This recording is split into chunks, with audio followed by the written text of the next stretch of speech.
जैसे कि पिछले एपिसोड में हमने देखा था, सेवन प्रिंस क्विंशु के पास आकर कहते हैं कि तुम्हारे उस ब्लास्ट की वजह से हमारा बहुत बड़ा नुकसान हुआ है, तो तुम उसका कंपनसेट करो। और क्विंशु वही रुक जाता है।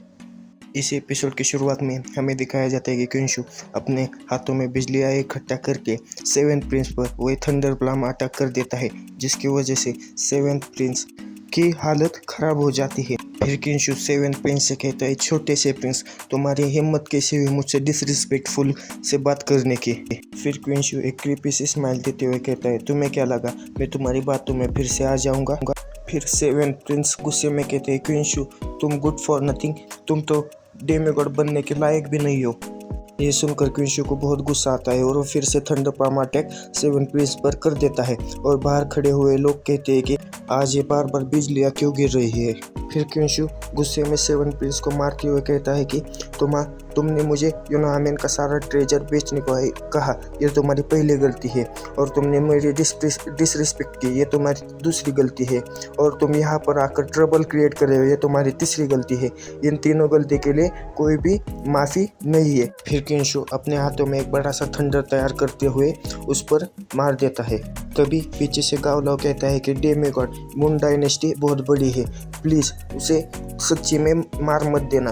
फिर क्विंशु कहता है कि इसे बांधो और कमरे में बंद कर दो और एक मैसेज मून डायनेस्टी को भेज दो कि अगर ये वापस चाहिए तो पैसा लेकर इधर आ जाओ।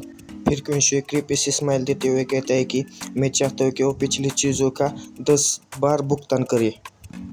फिर अगले सीन में हमें सेवेंथ डेमीगॉड का घर दिखाया जाता है और वो कहता है कि 18th डेमीगॉड कैसा है।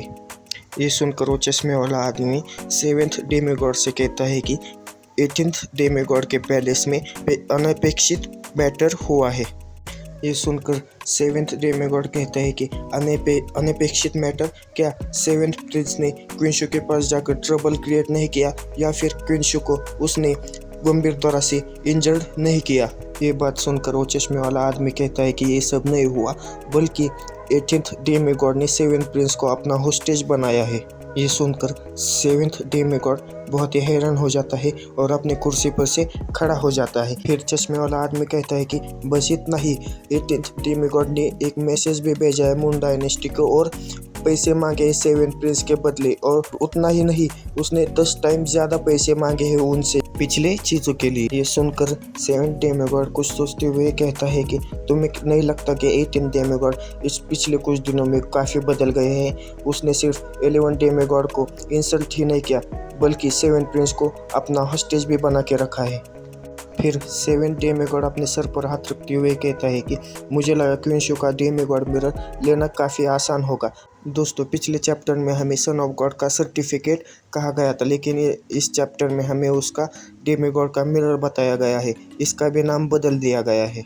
फिर वो चश्मे वाला आदमी कहता है कि डेमीगॉड, हम अभी कोई मूव नहीं करने वाले क्या? हम 18 डेमीगॉड और मून डायनेस्टी के बीच में जो झगड़ा है उसका फ़ायदा उठाते हुए 18 डेमीगॉड का मिरर ले लेंगे। फिर सेवन डेमीगॉड कहता है कि इसकी कोई ज़रूरत नहीं है, मैं इस सब में संतुलन बनाकर रखना चाहता हूँ और इनका खेल देखना चाहता हूँ। फिर सेवेंथ डेमीगॉड एक क्रीपी सा लुक देते हुए कहता है कि मुझे अभी ये देखना है कि 18 डेमीगॉड कौन सी चाल चलता है। अगले सीन में हमें क्विंशु, बाई और गावलाव एक जगह पर खड़े हुए दिखाए जाते हैं। फिर हमें आसमान में उड़ते हुए आइलैंड दिखाए जाते हैं। फिर गावलाव उन उड़ते हुए आइलैंड को देखते हुए कहता है कि यही असली कोर है यूनामेन का, और 18 डेमीगॉड भी क्वालिफाइड नहीं है कि वहाँ पर वो जा सके। फिर गावलाव आगे कहता है कि डेमीगॉड, ये जो 7 उड़ने वाले आइलैंड है इन्हें फाउंडेशन कहा जाता है यूनामेन का, और इसे 7 पैट्रियार्क ने एक साथ मिलकर तैयार किया है। अगर आप वहाँ पर जाना चाहते हैं तो ये कम्प्लीटली इम्पॉसिबल भी नहीं है, आपको सिर्फ उन 7 पैट्रियार्क में से किसी एक पैट्रियार्क का अप्रेंटिस बनना पड़ेगा। फिर गावलाव आगे कहता है, जहाँ तक मुझे पता है फर्स्ट डेमीगॉड, सेकंड डेमीगॉड और थर्ड डेमीगॉड सारे पैट्रियार्क के पूजा करते हैं। फिर क्विंशु कहता है, ऐसी बात है तो ये बात मुझे क्यों पता नहीं है। ये सुनकर गावलाव थोड़ा परेशान हो जाता है और कुछ कह नहीं पाता। फिर गावलाव कहता है कि डेमीगॉड, आपने इसके बारे में पहले कभी परवाह ही नहीं की। फिर गावलाव आगे कहता है कि डेमिगॉड, आपने अपनी सारी एनर्जी उन फीमेल डिमोन्स पर खर्च कर दी है। ये बात सुनकर क्विंशु एक अजीब सी शक्ल बनाते हुए हंसने लगता है। फिर क्विंशु आगे कहता है, जहाँ तक बात रही फीमेल डिमोन्स की, जब मैं वापस गया तो मुझे वहाँ पर बाई के सिवा कोई अदर डिमोन्स नहीं दिखे।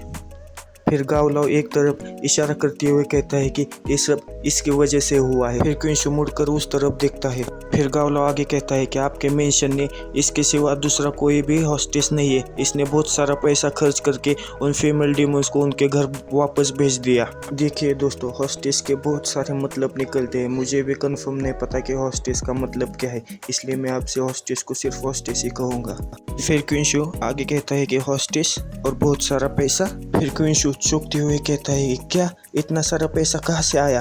ये सुनकर गावलाव कुछ सोचते हुए कहता है, ये तो सही है, आपने अपनी फैमिली की प्रॉपर्टी बेच दी और इस साल के जो भी पैसे थे वो भी खर्च हो गए। तो आगे कहता है कि आपने तो अपने हाउस होल्ड को भी कितने दिनों से पैसे नहीं दिए, जिसकी वजह से वो बहुत समय से गरीब है।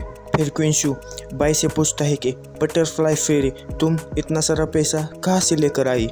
ये सुनकर बाई कहती है कि मैंने ये पैसे उधार लिए हैं। ये सुनकर क्विंशु थोड़ा परेशान होते हुए पूछता है कि उधार, और तुमने किससे उधार लिए हैं? फिर बाई उसका नाम बताती है कि जाऊ वाइबा। ये सुनकर क्विंशु और गावलाव काफ़ी डर जाते हैं और गावलाव एक अजीब सा शक्ल बनाते हुए कहता है, क्या 14th डेमिगॉड जाऊ वाइबा, हम तो गए। फिर आगे गावलाव कहता है, जाऊ वाइबा को पिग स्किन के नाम से भी जाना जाता है। वो भी वैसा ही बिजनेस करता है जैसा मैं करता हूँ, लेकिन उसका जो ट्रेड करने का तरीका है वो मुझसे भी ज़्यादा खतरनाक है। फिर क्विंशु बाई से कहता है, तुम तो एक डीमन हो, तो फिर 14th डेमिगॉड ने तुम्हें पैसे कैसे दिए उन लिटिल डीमंस को वापस भेजने के लिए? फिर वो आगे कहता है कि उन पहाड़ों और ऊंचे पर्वत वालों में बहुत सारे बेस्ट भी है, इसकी बहुत ज़्यादा कीमत होनी चाहिए।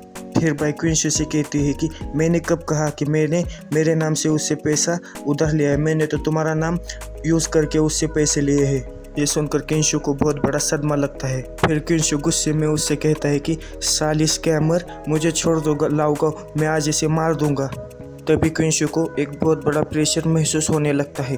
बस दोस्तों, इस वीडियो में इतना ही। अगर आपको वीडियो देखकर अच्छा लगा हो तो चैनल को सब्सक्राइब और वीडियो को लाइक कर दीजिएगा। शुक्रिया।